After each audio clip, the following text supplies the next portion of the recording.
पुष्पा राज। देखिए, पुष्पा झुकेगा नहीं। अगर तुम ये क्वेश्चन आंसर याद कर लेते हो तो ये पुष्पा भी जो है वो एग्जाम हॉल में जो है से कि झुकने वाला नहीं है। वो एग्जाम हॉल में जब क्वेश्चन का आंसर लिखेगा तो उसका सर जो है से कि झुका हुआ नहीं रहेगा, बल्कि सर उठाकर जो है से कि सारा क्वेश्चन का आंसर लिखेगा। अगर ये क्वेश्चन आंसर अगर आप याद कर लेते हैं तब बोर्ड में आप जो है से कि अपना सर ऊंचा कर कर, मतलब कि तुम अपना खुद का पुष्पा राज कायम कर सकते हो। तो अगर अपना खुद का पुष्पा राज अगर कायम करना है तो सारे क्वेश्चन आंसर को याद कीजिए और यकीन मानिए यही क्वेश्चन आंसर आपको बोर्ड में पूछे जाएंगे, दूसरा कोई भी क्वेश्चन आंसर आने वाला नहीं है। आज हम लोग हिस्ट्री के chapter 1 rise of nationalism in Europe इस चैप्टर का क्वेश्चन आंसर करने वाले हैं और ये सारा क्वेश्चन आंसर जो हम करवा रहे हैं यही सारे क्वेश्चन आंसर बोर्ड में पूछे जाते हैं, दूसरा कोई क्वेश्चन आंसर नहीं पूछा जाता है।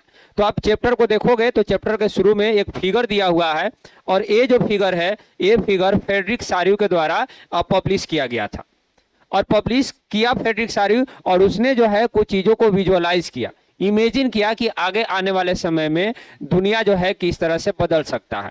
तो यहां से क्वेश्चन ये पूछा जाता है कि explain Frederic Sorrieu utopian vision.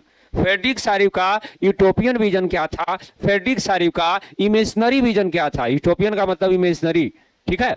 Frederic Sorrieu का यूटोपियन विजन क्या था, फ्रेडरिक सारिउ का इमेजिनरी विजन क्या था। तो यहाँ ये बोला गया कि 1848 में Frederic Sorrieu prepare a series of 4 print visualizing his dream of world.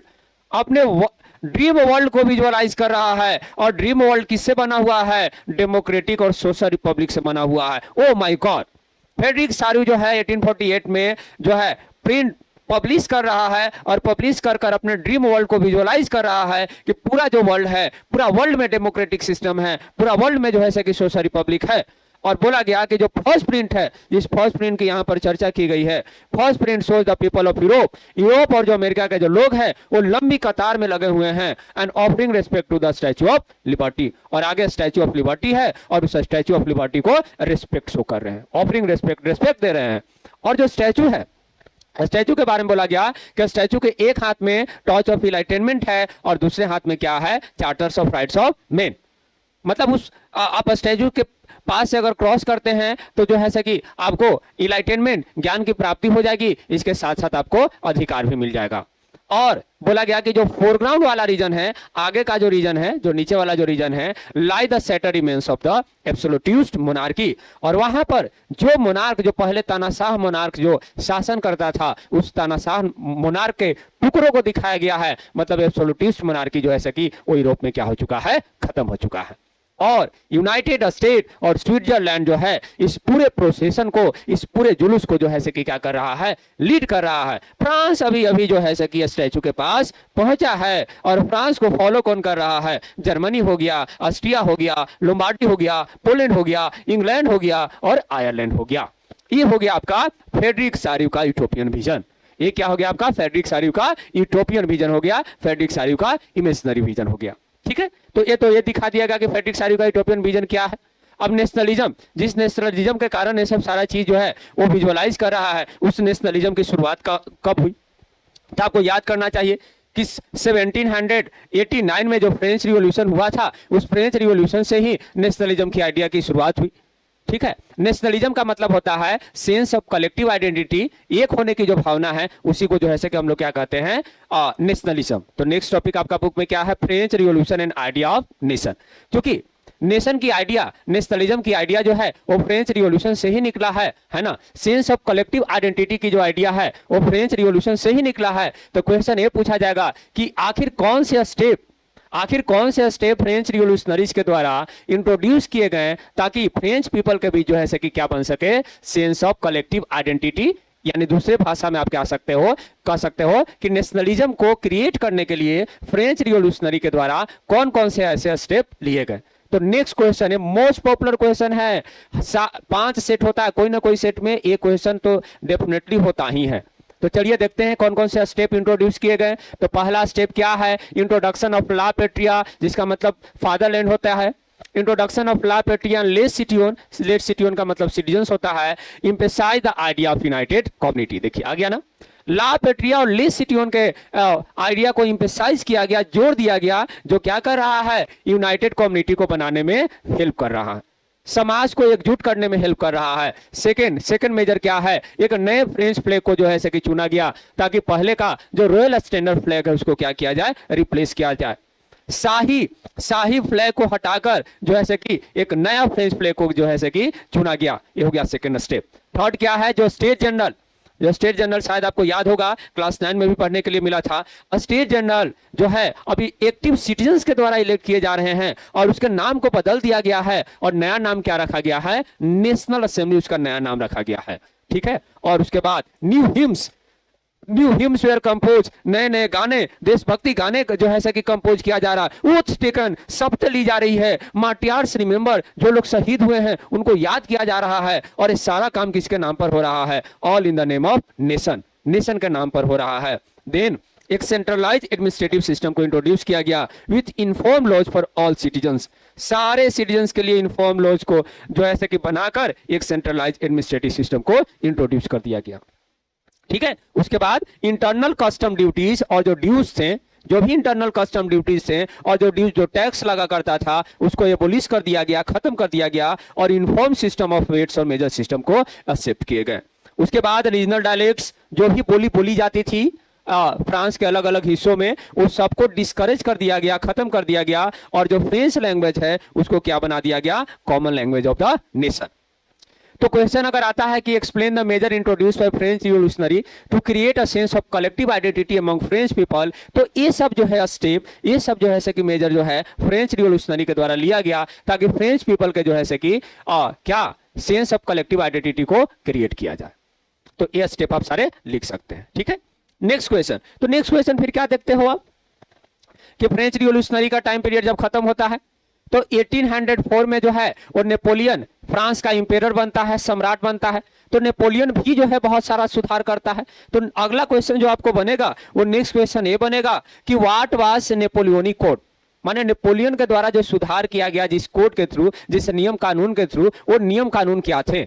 Otherwise इसको दूसरे तरफ से क्या क्वेश्चन जो है कि बन सकता है कि in the administrative field Napoleon had incorporated revolutionary principle examine the statement. मतलब कि एडमिनिस्ट्रेटिव फील्ड में, प्रशासनिक व्यवस्था में जो है नेपोलियन ने बहुत ही क्रांतिकारी जो है कि सुधार किया।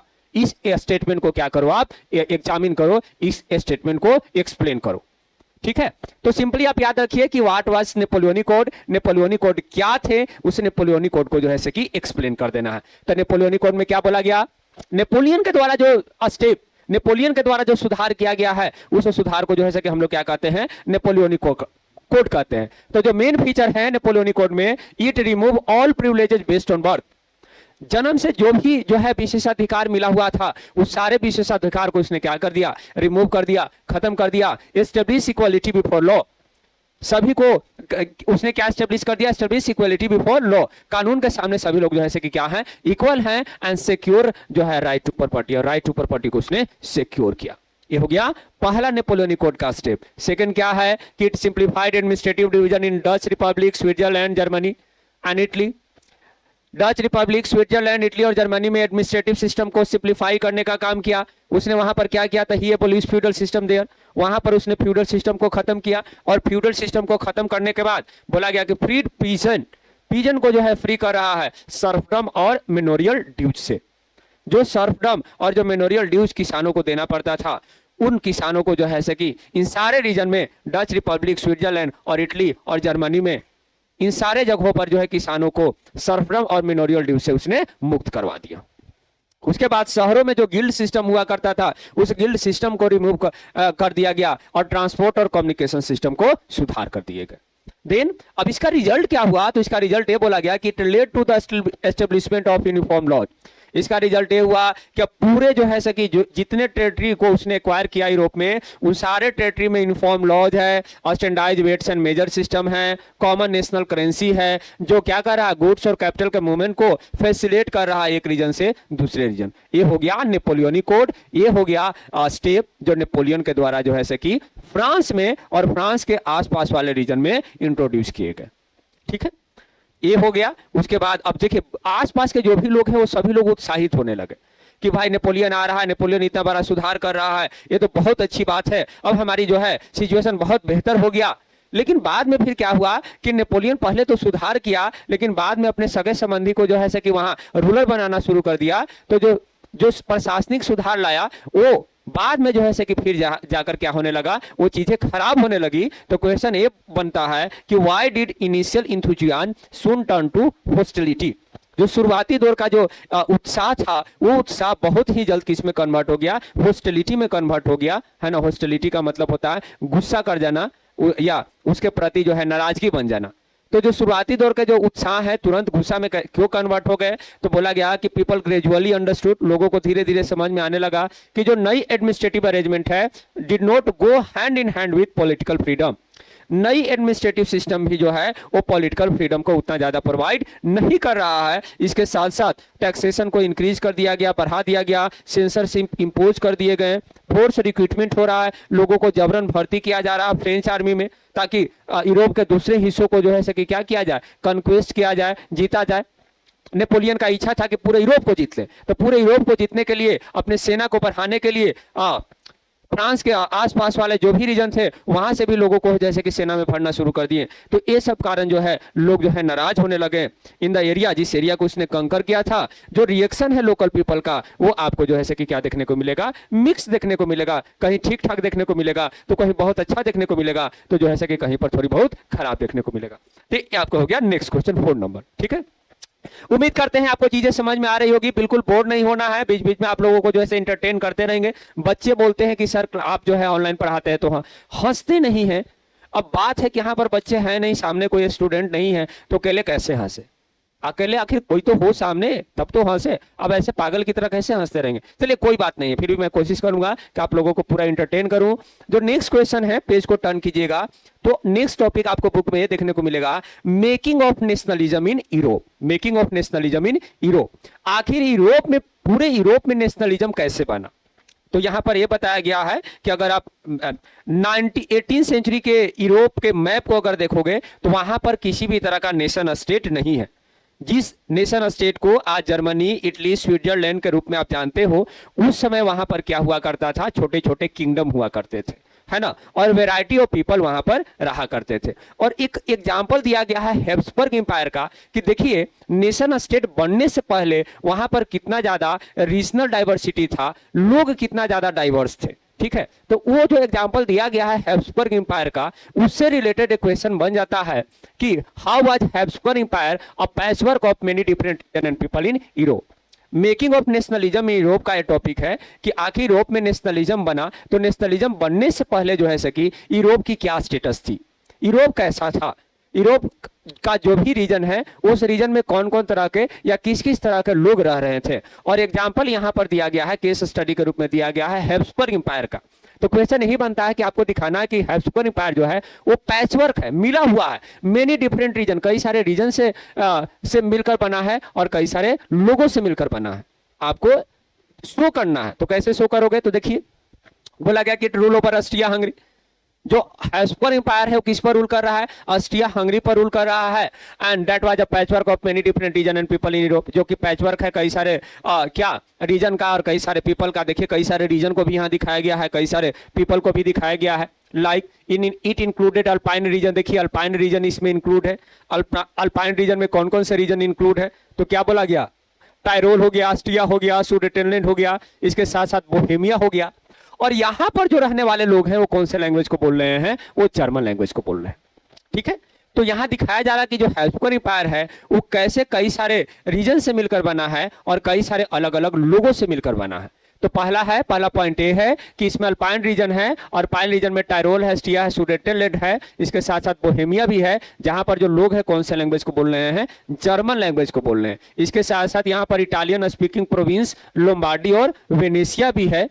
एंड देन बोला गया कि हंगरी वाला रीजन भी है, और हंगरी का जो आधा पॉपुलेशन है वो मग्यार लैंग्वेज को बोल रहा है, और बाकी जो आधा पॉपुलेशन है वो कई सारे डायलेक्ट्स को बोल रहे हैं। डायलेक्ट्स का मतलब पार्टिकुलर रीजन में जो बोला जाने वाला जो बोली होता है उस बोली को हम लोग डायलेक्ट्स कहते हैं। ठीक है, और इसके अलावा बोला गया कि 3 डोमिनेंट ग्रुप के अलावा there were also lived a mass subject of peasant within the boundary of empire. इस एम्पायर का जो बाउंड्री वाले पोर्शन में आपको क्या देखने को मिलेगा?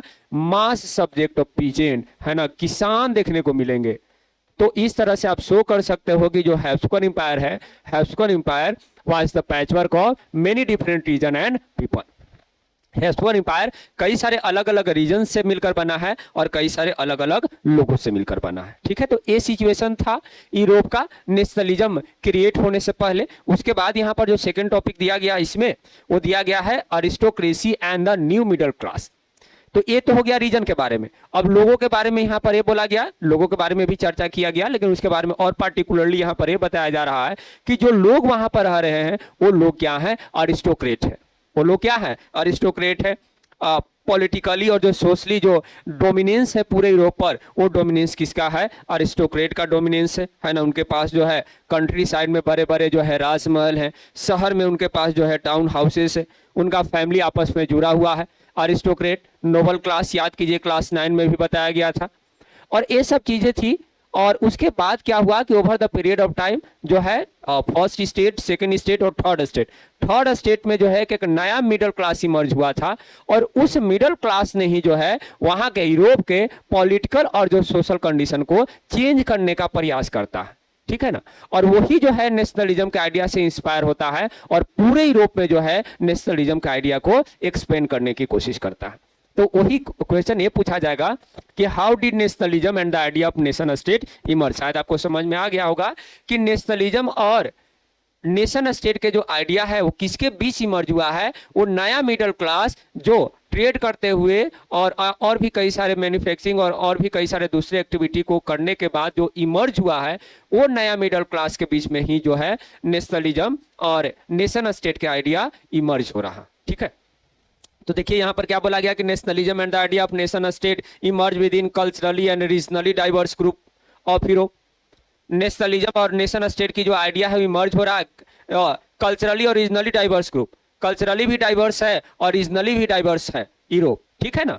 इंडस्ट्रियलाइजेशन के कारण क्या हुआ कि ड्यू टू इंडस्ट्रियलाइजेशन के कारण एंड ट्रांसफॉर्मेशन ऑफ सोसाइटी, और सोसाइटी में बदलाव होने के कारण एक मिडिल क्लास इमर्ज हो रहा है जिसमें बिजनेसमैन है, वर्किंग प्रोफेशनल है, इंडस्ट्रियलिस्ट है, लेबरर है एंड वर्किंग क्लास पीपल है। क्या बोला गया कि इंडस्ट्रियलाइजेशन के कारण और सोसाइटी में परिवर्तन के कारण एक नया मिडिल क्लास इमर्ज हो रहा है जिसमें मिडिल क्लास है।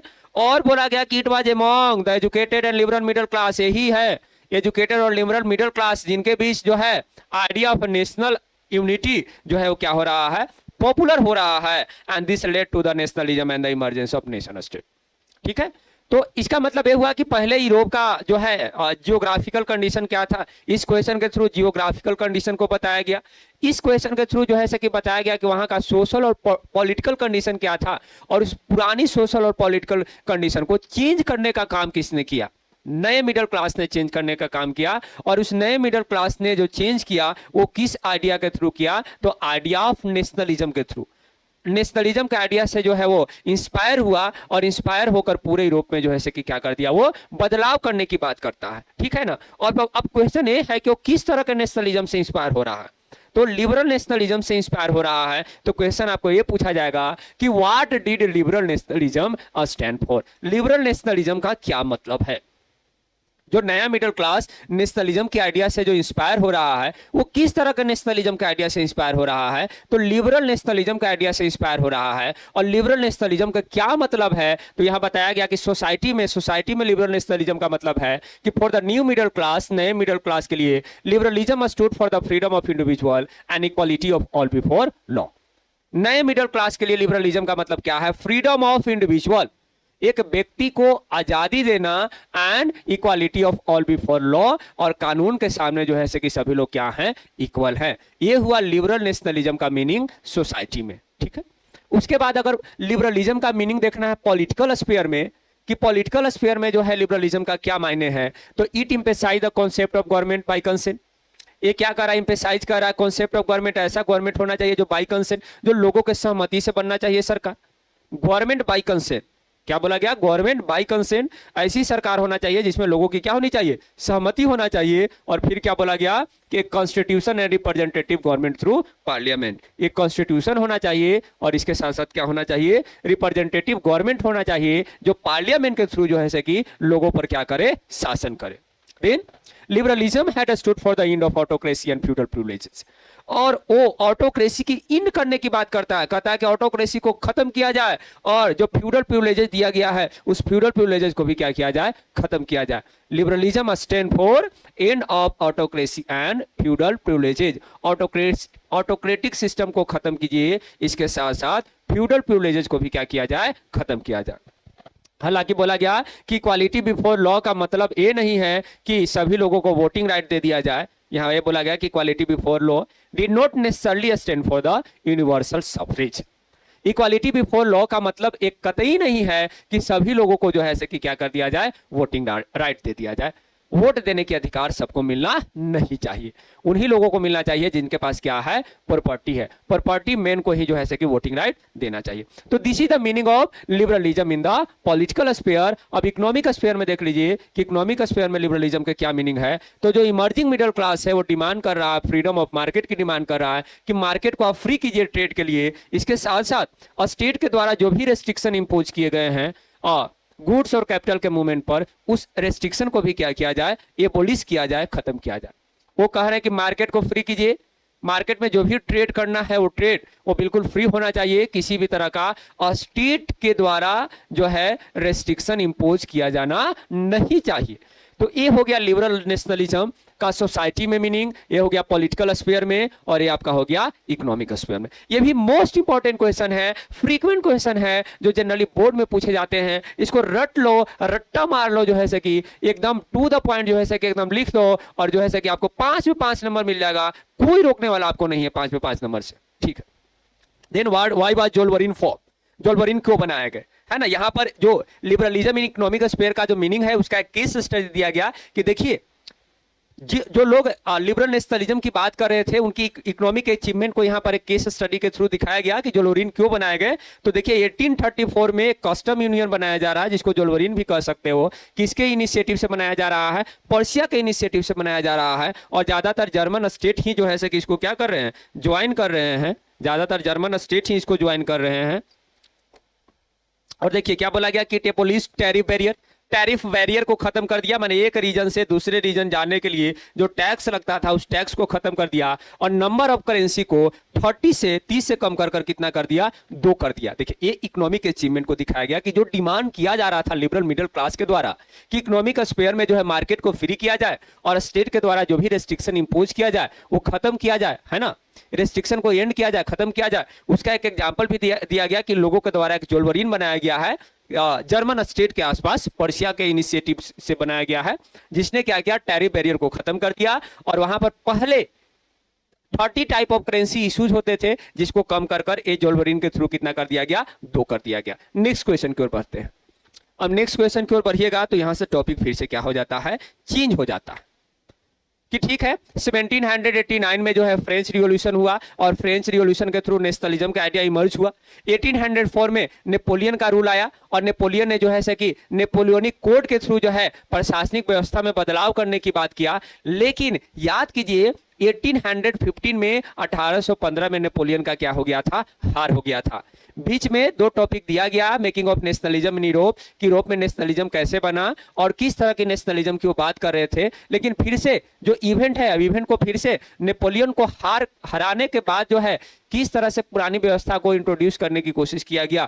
फिर से टॉपिक को, चेन को क्या किया जा रहा है, लिंक किया जा रहा है पहले वाले टॉपिक से, है ना. न्यू कंजर्वेटिज्म आफ्टर 1815, कि नेपोलियन को डिफीट करने के बाद 1815 में नेपोलियन को डिफीट करने के बाद जो है, जो जिस यूरोपियन गवर्नमेंट ने उसको डिफीट किया था, जिन यूरोपियन कंट्री ने उसको डिफीट किया था, वो कंजर्वेटिज्म के आइडिया से फिर क्या होने लगे, इंस्पायर होने लगे. तो क्वेश्चन ये पूछा जाएगा कि European government were driven by the spirit of conservatism, analyse the statement. जो यूरोपियन गवर्नमेंट है कंजर्वेटिज्म के आइडिया से क्या है, इंस्पायर हो रहे हैं 1815 के बाद. इस स्टेटमेंट को क्या कीजिए आप, जो है कि एनालाइज कीजिए. तो कैसे एनालाइज कीजिएगा, कंजर्वेटिज्म का क्या मतलब है. तो देखिए यहां पर बताया गया कि following the defeat of Napoleon in 1815, 1815 में नेपोलियन को डिफीट करने के बाद यूरोपियन गवर्नमेंट जो है कंजर्वेटिज्म से इंस्पायर हो रहा है. और कंजर्वेटिज्म का क्या मतलब है, कंजर्वेटिव बिलीव दैट, कंजर्वेटिव का मानना है कि एस्टेब्लिश एंड ट्रेडिशनल इंस्टीट्यूशन, जो एस्टेब्लिश और जो ट्रेडिशनल इंस्टीट्यूशन है और स्टेट और सोसाइटी के, जैसे कि मोनार्क हो गया, चर्च हो गया, सोशल हायरार्की हो गया, प्रॉपर्टी हो गया और फैमिली हो गया, इस सबको क्या किया जाना चाहिए, प्रिजर्व किया जाना चाहिए, बचाया जाना चाहिए, है ना। फ्रेंच रिवोल्यूशनरी ने तो पुरानी व्यवस्था को खत्म कर दिया और पुरानी व्यवस्था को खत्म कर नए व्यवस्था को उसने इंट्रोड्यूस किया। नेपोलियन ने और बढ़ चढ़कर जो है कि पुरानी व्यवस्था को खत्म कर दिया। लेकिन नेपोलियन को 1815 में डिफीट करने के बाद जो कंजर्वेटिव है लोग हैं, वो कंजर्वेटिव लोग जो है कि फिर से पुरानी व्यवस्था को इंट्रोड्यूस करने की क्या कर रहे हैं, कोशिश कर रहे हैं, है ना। उनका ये मानना है कि जो ट्रेडिशनल इंस्टीट्यूशन हो गए, जैसे कि मोनार्क हो गया, चर्च हो गया, सोशल हायरार्की हो गया, प्रॉपर्टी हो गया, फैमिली हो गया, सबको क्या किया जाना चाहिए, प्रिजर्व किया जाना चाहिए, बचाया जाना चाहिए। हाउएवर, हालांकि बोला गया कि they did not propose a return to the society of pre revolutionary days, माने रिवोल्यूशनरी डेज से पहले के जो व्यवस्था था वो कंप्लीट जो है उसको जो है कि रिटर्न करने की बात नहीं करते हैं, क्योंकि कुछ मामलों में इनको लगता है कि जो मॉडर्नाइजेशन किया गया है नेपोलियन के द्वारा, जो एडमिनिस्ट्रेटिव सिस्टम में जो सुधार किया गया है, वो कहीं ना कहीं ट्रेडिशनल इंस्टीट्यूशन को और मजबूत करने का काम किया है। तो जहां पर लग रहा है कि चीजें जो है मजबूत हुई है, सही है, उसको जो है बनाए रखा जाए, पुरानी सिस्टम को बहाल नहीं किया जाए। लेकिन जहां पर लग रहा है कि पुरानी सिस्टम को पूरी तरह से खत्म करने की कोशिश किया गया है, उसको रिस्टोर करने की बात की जा रही है ना। कंजर्वेटिव गवर्नमेंट के द्वारा जो नेपोलियन को डिफीट किया है, उसके द्वारा जो है कि ये सब जो है विचार किए जा रहे हैं। ओके, ये हो गया। अब देखिए, इसके लिए एक मीटिंग भी किया गया। विचार कर रहे हैं तो एक मीटिंग तो होना चाहिए ना। तो बोला गया कि who hosted Vienna Congress, Vienna जो कि जर्मनी में है, वियना में इन लोगों की मीटिंग हो रही है और इस सम्मेलन को क्या बोला गया है, वियना कांग्रेस बोला गया है। और किसने जो है 1815 का जो वियना कांग्रेस हो रहा है, किसने इसको जो है होस्ट किया, और बताना है आपको कि क्या क्या चेंजेस जो है वियना ट्रीटी के द्वारा लाया गया। माने 1815 में नेपोलियन को डिफीट करने के बाद जो यूरोपियन गवर्नमेंट ने इसको डिफीट किया, डिफीट करने के बाद उन लोगों की एक बैठक हो रही है वियना कांग्रेस में, और बैठक के थ्रू डिसाइड किया जा रहा है कि क्या क्या बदलाव करना है। ये मोस्ट इंपॉर्टेंट क्वेश्चन है जो जनरली आपको बोर्ड में देखने को मिल जाते हैं। तो देखिए, जो कांग्रेस ऑफ वियना है, सबसे पहले यह कि लीड होस्ट कौन कर रहा है, तो कांग्रेस ऑफ वियना को होस्ट कर रहा है ऑस्ट्रिया का चांसलर है, जिसको क्या बोला गया है, ड्यूक मेटरनिक। ऑस्ट्रिया का चांसलर ड्यूक मेटरनिक जो है इस वियना कांग्रेस को लीड कर रहा है। और जो चेंज लाया गया, उस चेंज को यहाँ पर दिखाया गया है। Bourbon dynasty who had deposed during French Revolution was restored to power. Bourbon dynasty, जिस बर्बन डायनेस्टी को जो है कि फ्रेंच रिवॉल्यूशन के बाद हटा दिया गया था, उसको फिर से क्या किया गया, वापस लाया गया पावर में, कि चलो भाई उसको पावर दो। फिर से बर्बन डायनेस्टी को जो है कि फ्रांस में एस्टेब्लिश किया गया। France lost the territories which it had annexed under Napoleon. Napoleon के लीडरशिप में, नेपोलियन के टाइम पीरियड में फ्रांस ने जो भी टेरिटरी को एक्वायर किया था, वो सारे टेरिटरी को क्या करना पड़ा, उसको खोट देना पड़ा, वो सारे टेरिटरी को लॉस कर देता है। देन फ्रांस के चारों तरफ जो है सीरीज ऑफ स्टेट, कई सारे स्टेट जो है फ्रांस के बाउंड्री, फ्रांस के जो है चारों तरफ कई सारे स्टेट को एस्टेब्लिश कर दिए गए, ताकि फ्यूचर में इसका किसी भी तरह का एक्सपेंशन ना हो। ये सब बदलाव लाए जा रहे हैं वियना कांग्रेस के थ्रू, जिसकी बैठक जर्मनी में हो रहा है। और इस ट्रीटी को, इस संधि को बोला जा रहा है वियना ट्रीटी। और क्या क्या बदलाव लाए गए, तो देखिए, फ्रांस के चारों तरफ कौन कौन से स्टेट को जो है से एस्टेब्लिश किया जा रहा है। लाइक बोला गया कि किंगडम ऑफ नीदरलैंड, जिसमें बेल्जियम भी शामिल था, उसको जो है कहां पर सेटअप किया गया, नॉर्थ में जो है से कि नीदरलैंड को जो है से कि सेटअप किया जा रहा है। नॉर्थ में आपका नीदरलैंड हो गया।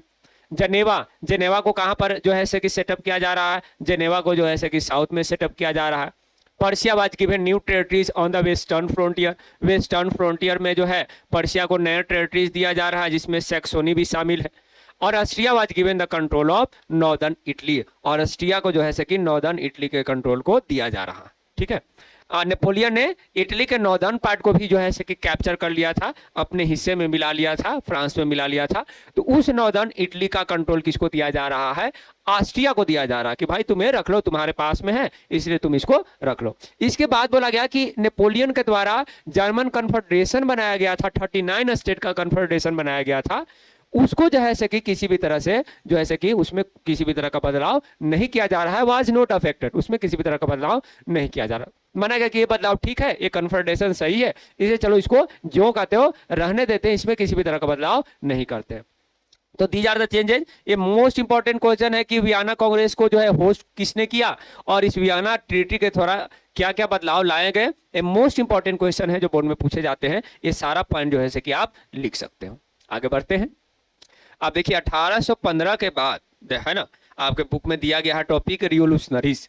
1815 के बाद जो है जो रिवोल्यूशनरीज हैं, रिवोल्यूशनरी अपने जो है विचारों को कैसे स्प्रेड कर रहे हैं, ये भी है मोस्ट इंपॉर्टेंट क्वेश्चन ही है।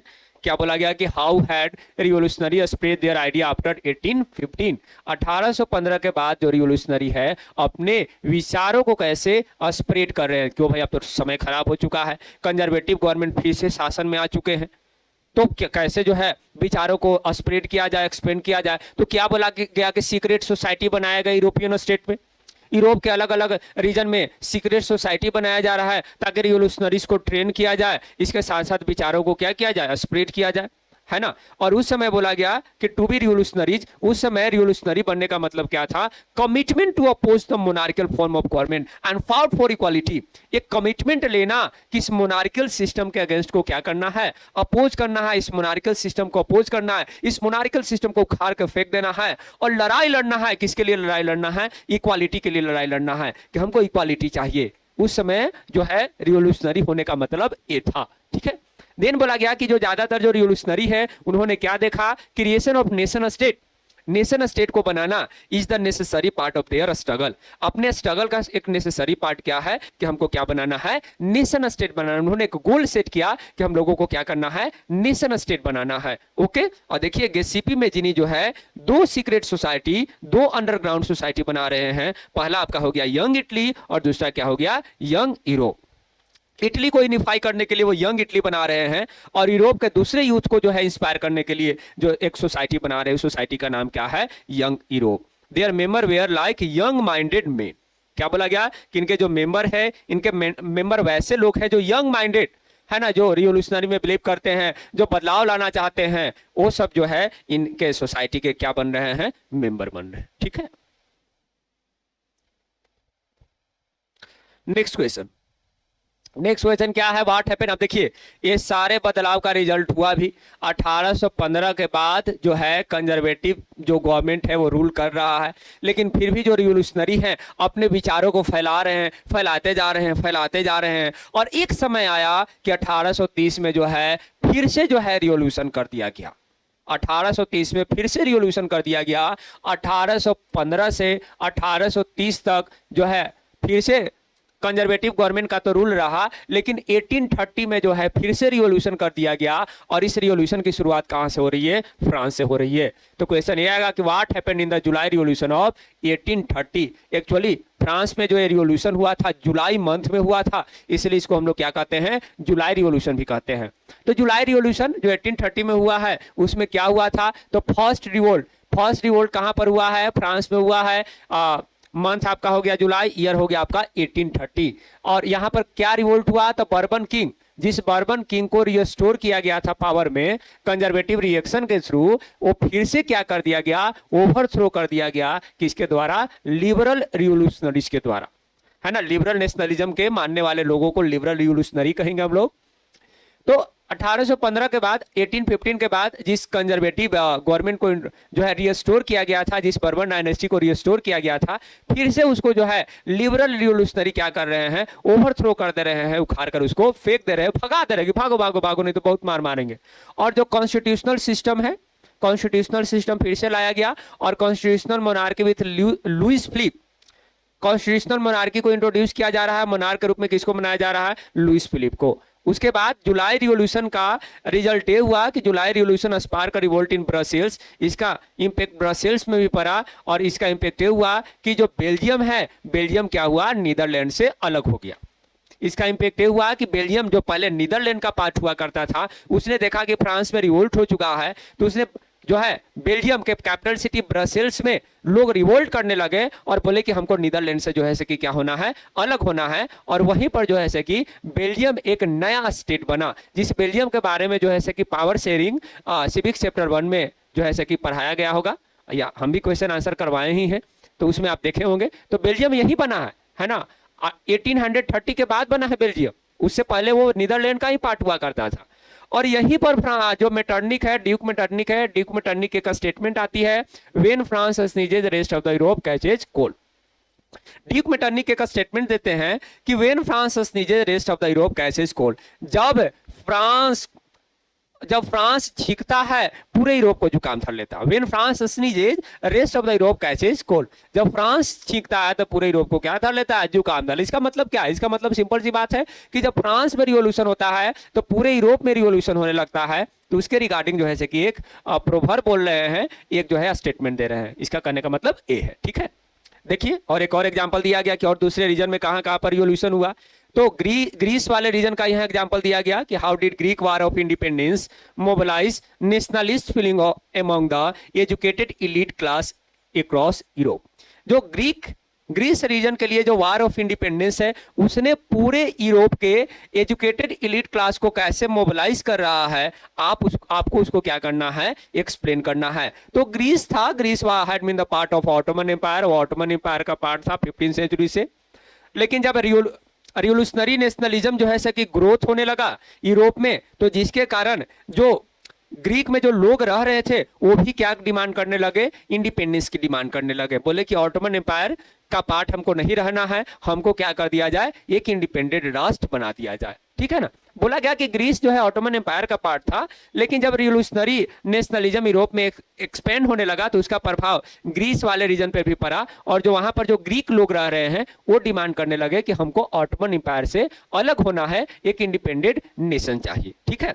और ग्रीस को सपोर्ट देखिए वैसे ग्रीक भी कर रहे हैं जो उस देश से बाहर किसी यूरोप के दूसरे रीजन में रह रहे हैं। इसके साथ साथ वेस्ट पार्ट में जो यूरोपियन रह रहे हैं वो भी हेल्प कर रहे हैं, और क्योंकि उनका एक सिंपैथी है एंशिएंट ग्रीक कल्चर को लेकर, कि उनका जो ग्रीक कल्चर है, ग्रीक कल्चर का जो ओरिजिन पॉइंट है, वो ओरिजिन पॉइंट कहाँ है, ग्रीस वाला रीजन है। अब देखिए जो पोएट्स हो गए, आर्टिस्ट हो गए, lauded Greece cradle of the European and mobilise the public support. और यूरोपियन सिविलाइजेशन के बारे में बोल रहे हैं, यहाँ सिविलाइजेशन होगा, वो बोल रहे हैं कि यूरोपियन सिविलाइजेशन का जो ओरिजिन है, वो ओरिजिन कहाँ पर है, ग्रीस है। इसलिए ग्रीस को जो है कि वहां के पोएट और आर्टिस्ट चिल्ला कर बोल रहे हैं कि यूरोपियन सिविलाइजेशन का जो है क्रेडल है, बेस पॉइंट है, इसको ऑटोमन एम्पायर के जो है कि रूल में नहीं रहना चाहिए, क्योंकि ऑटोमन एम्पायर एक इस्लामिक एम्पायर था, ठीक है। इस वजह से भी वो लोग जो है वो काफी ज्यादा लॉट कर रहे थे कि जो है उसको एक इंडिपेंडेंट राष्ट्र बनाया जाए। और फाइनली देखिए रिजल्ट हुआ भी कि ट्रीटी ऑफ कॉन्स्टेंटिनोपल हुआ। कॉन्स्टेंटिनोपल की ट्रीटी हो रही है 1832 में, और इस ट्रीटी के थ्रू जो है ग्रीस को एक इंडिपेंडेंट नेशन स्टेट बना दिया जा रहा है, ठीक है। यहां तक चीजें क्लियर है? ओके, नेक्स्ट क्वेश्चन की ओर बढ़ते हैं। यस, आगे क्या है, आगे है आपको romantic imagination and the national feeling. Yes, romantic nationalism and the what, national feeling. Romantic, अब हो जाओ रोमांटिक, पूरा रोमांटिक हो जाओ, चलो डांस करना शुरू हो जाओ, चलो रोमांटिक जल्दी से हो जाओ। अरे रुको रुको रुको रुको, रोमांटिक नहीं होना है। रोमांटिक का मतलब यहां पर वो रोमांटिक नहीं है जो रोमांटिक तुम समझ रहे हो। यहां रोमांटिक का मतलब कुछ और है ना। कल्चर जब कल्चरल रोल प्ले करे, जब कल्चर का रोल प्ले हो नेशनलिज्म का आइडिया को क्रिएट करने में, नेशनलिज्म का आइडिया को स्प्रेड करने में, तो उस चीज को जो है कि हम लोग क्या कहते हैं, रोमांटिक नेशनलिज्म कहते हैं। क्या कहते हैं, रोमांटिक नेशनलिज्म, ठीक है। तो क्वेश्चन यहां पर ये बनेगा कि how did nationalism develop through culture in Europe. Europe में जो है नेशनलिज्म कल्चर के थ्रू कैसे क्रिएट हुआ, कल्चर के थ्रू कैसे डेवलप हुआ, है ना। और कल्चर के थ्रू जब नेशनलिज्म डेवलप होगा तो उस नेशनलिज्म को हम लोग क्या कहेंगे, रोमांटिक नेशनलिज्म कहेंगे। क्या कहेंगे, रोमांटिक नेशनलिज्म। तो यहां रोमांटिक होने का मतलब वो नहीं है ना। कल्चर के थ्रू नेशनलिज्म का आइडिया को क्या करना, स्प्रेड करना, एक्सपेंड करना। तो कैसे एक्सपेंड किया गया या स्प्रेड किया गया, तो यहाँ क्या बोला गया कि culture played an important role. Culture भी एक इंपॉर्टेंट रोल प्ले कर रहा है in creating the idea of nation, idea of nation को क्रिएट करने में। जैसे कि आर्ट हो गया, पोएट्री हो गया, स्टोरी हो गया, और जो म्यूजिक हो गया, express and shape nationalist feeling. Nationalist feeling को एक्सप्रेस भी कर रहा है और क्या कर रहा है, उसको शेप देने का भी काम कर रहा है। कौन, आर्ट, पोएट्री, स्टोरी और म्यूजिक, ठीक है। और रोमांटिसिज्म, देखिए रोमांटिसिज्म क्या है, रोमांटिसिज्म एक तरह का कल्चरल मूवमेंट है जिसमें आर्टिस्ट और जो पोएट है generally criticise the glorification of reason and science. Reason और साइंस के ग्लोरिफिकेशन को ये क्रिटिसाइज करते हैं और फोकस किस पर करते हैं, इमोशन पर, कि इमोशन क्या है, इंट्यूशन क्या है, और जो है कि मिस्टिकल फीलिंग क्या है। यहां पर बोला गया कि जो रोमांटिसिज्म जो कि एक कल्चरल मूवमेंट है, इस कल्चरल मूवमेंट में आर्टिस्ट और जो पोएट है वो रीजन और साइंस के ग्लोरिफिकेशन को क्रिटिसाइज करते हैं, फोकस किस पर करते हैं, इमोशन पर। और इंट्यूशन का मतलब होता है कि अचानक से कुछ चीजें समझ में आना, है ना, अलग तरह की फीलिंग होकर कुछ चीजें समझ में आना। और मिस्टिकल फीलिंग का मतलब होता है रहस्यमय फीलिंग, एकदम अजीबोगरीब यूनिक फीलिंग हो, है ना। तो उस पर वो फोकस कर रहे हैं कि इसके थ्रू जो है नेशनलिज्म को क्या करना चाहिए, क्रिएट करना चाहिए, नेशनलिज्म को डेवलप करना चाहिए। जर्मन फिलोसोफर जोहान गोटफ्राइड हर्डर वो क्लेम करते हैं कि ट्रू जर्मन कल्चर जो है वो कहां पर डिस्कवर किया जा सकता है, कॉमन पीपल के बीच जो है डिस्कवर किया जा सकता है, और फोल्क सॉन्ग के थ्रू, फोल्क पोएट्री के थ्रू और फोल्क डांस के थ्रू जो है एक दैट क्या बोला गया, that the true spirit of nation popularise, है ना, सच्चे राष्ट्र का जो स्पिरिट है, सच्चे राष्ट्र का जो स्पिरिट है उसको क्या किया जा सकता है, पॉपुलराइज किया जा सकता है, ठीक है ना। German philosopher Johann Gottfried German nation के रिगार्डिंग एक स्टेटमेंट दे रहे हैं, जर्मन नेशन के रिगार्डिंग अपने विचार को अभिव्यक्त कर रहे हैं कि अगर जर्मन नेशन बनाना है तो कैसे अपना सकते हैं। आपको क्या करना होगा कि कॉमन पीपल के जो है कल्चर को डिस्कवर करना होगा, और फोल्क सॉन्ग हो गया, फोल्क पोएट्री हो गया, फोल्क डांसेस हो गया, लाइक दिस वन। इसके साथ साथ वर्नाकुलर लैंग्वेज और जो लोकल फोल्कलोर है इसको भी यूज किया जा रहा है मॉडर्न नेशनलिस्ट मैसेज को लार्ज ऑडियंस तक पहुंचाने में। वैसे लार्ज ऑडियंस जो इलिटरेट है, पढ़ने लिखने के लिए नहीं जानते हैं, उनको तक नेशनलिज्म के आइडिया को पहुंचाने के लिए क्या यूज किया जा रहा है, वर्नाकुलर लैंग्वेज और लोकल फोल्कलोर, ठीक है।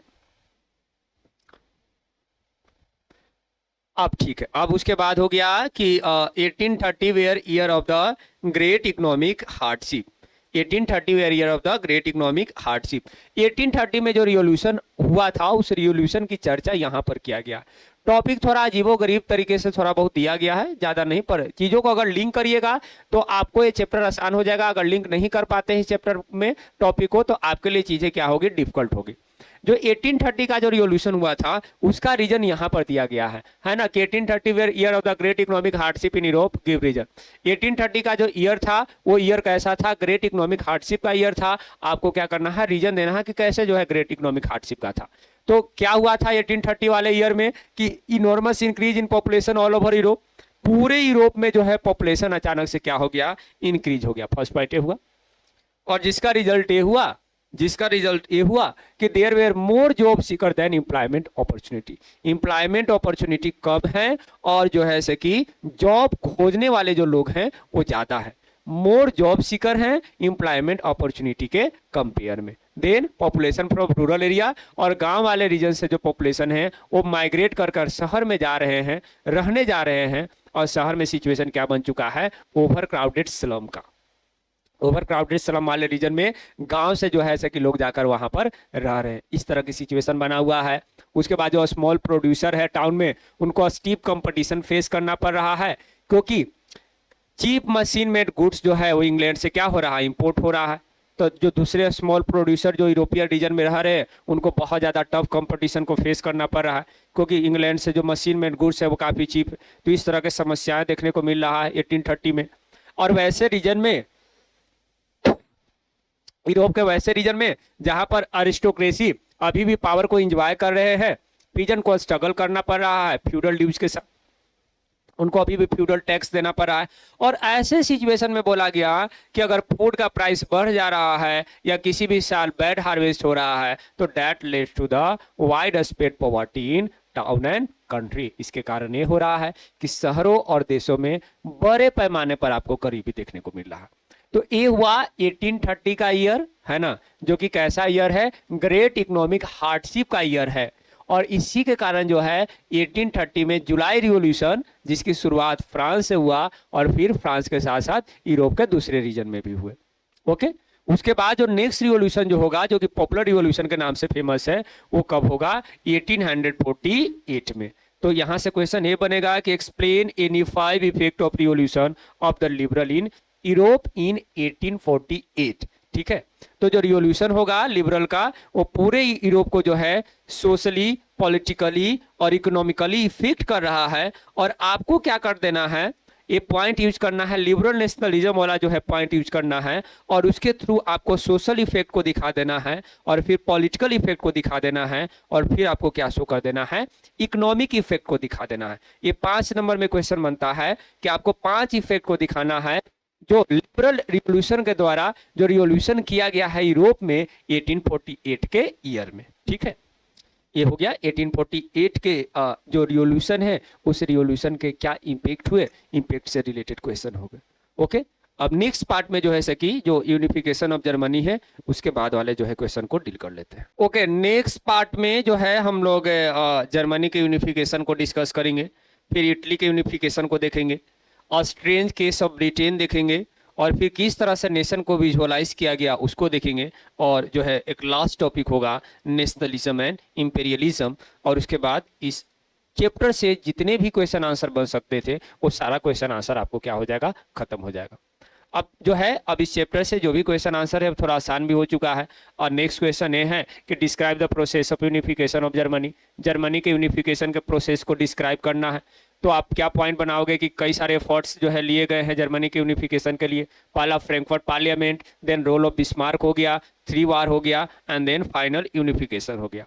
फ्रैंकफर्ट पार्लियामेंट के बारे में आप ये लिख सकते हो कि पार्लियामेंट है अपना पूरा प्रयास करता है या जर्मनी को यूनिफाई करने के लिए, किसके लीडरशिप में, तो किंग विलियम 4 के लीडरशिप में, जो कहाँ के जो है रूलर है, पर्शिया के रूलर है। लेकिन फ्रैंकफर्ट पार्लियामेंट के द्वारा जो प्रयास किया गया था वो प्रयास क्या हो गया, फेल हो गया।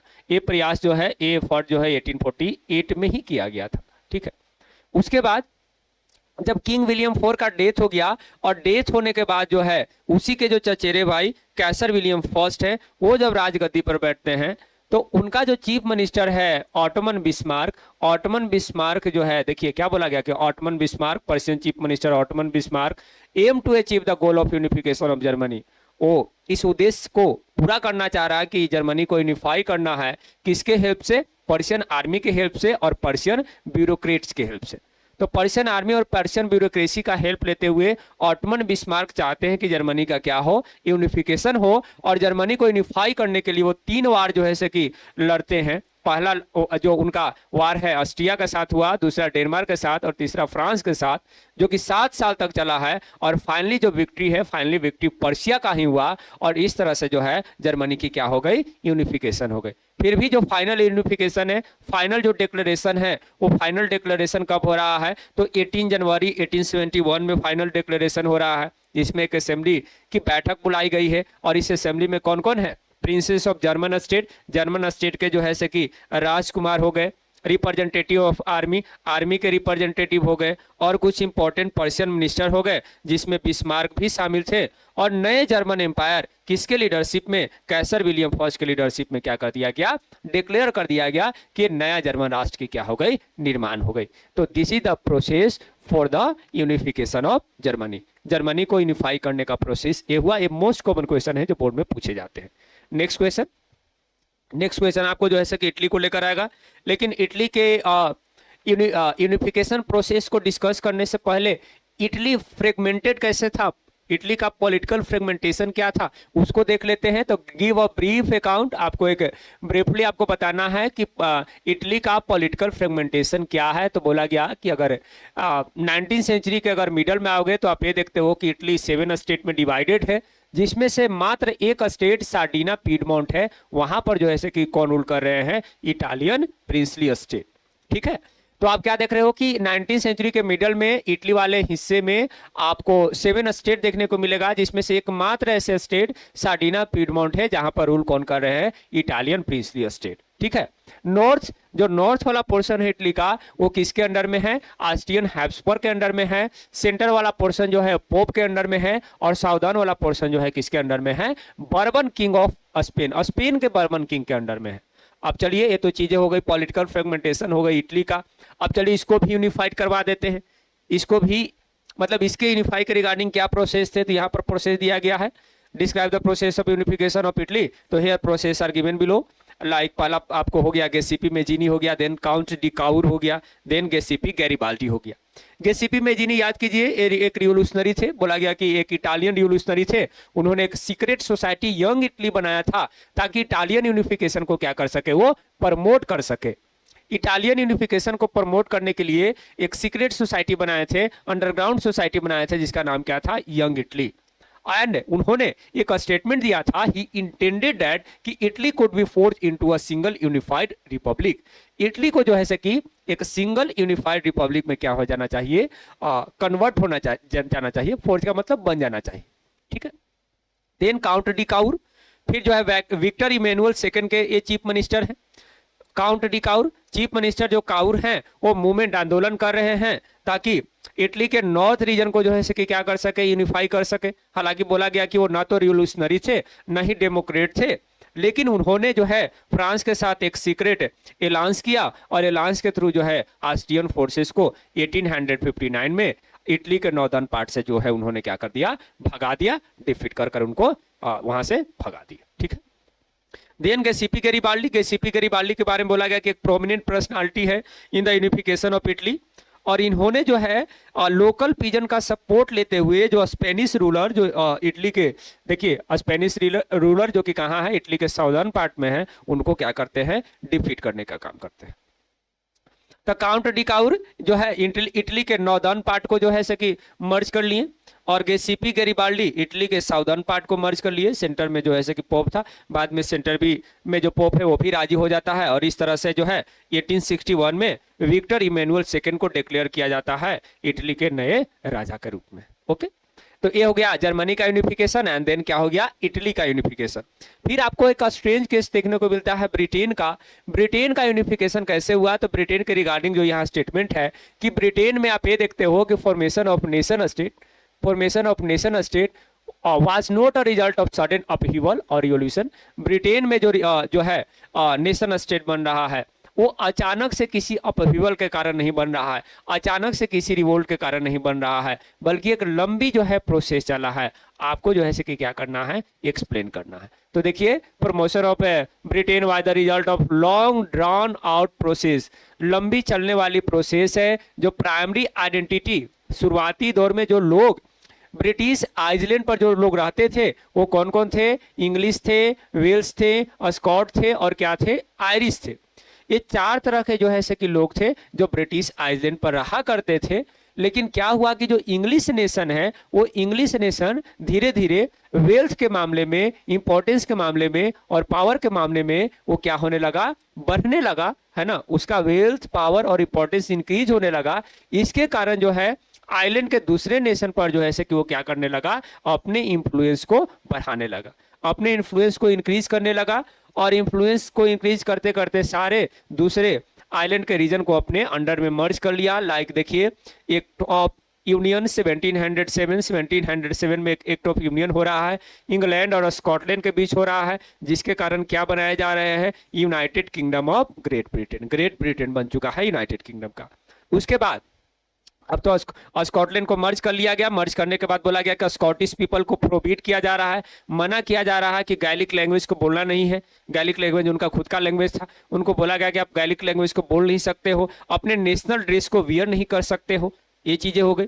अब इस तरह से स्कॉटलैंड जो है वो ग्रेट ब्रिटेन का हिस्सा हो गया। फिर उसके बाद आयरलैंड की बारी थी। आयरलैंड को भी जो है कि फोर्स करते हुए जो ब्रिटिश है, ब्रिटिश अपने अंडर में मिला लेते हैं। हालांकि रिवोल्यूशन भी किया गया था आयरिश के द्वारा। एक आयरिश है जिनका नाम क्या है, ओल्फ, उनके द्वारा जो है एक रिवोल्ट किया गया था, लेकिन वो रिवोल्ट सप्रेस कर दिया गया और इस तरह से नए ब्रिटेन ने हो गया, फॉर्मेशन हो गया। तो ब्रिटेन का जो फॉर्मेशन है, ब्रिटेन का फॉर्मेशन जो है एक was not the result of sudden upheaval, और सडन अपहीवल का रिजल्ट नहीं है और सडन रिवोल्यूशन का रिजल्ट नहीं है, बल्कि लंबी चलने वाली जो है कि क्या है, प्रक्रिया है। Next question.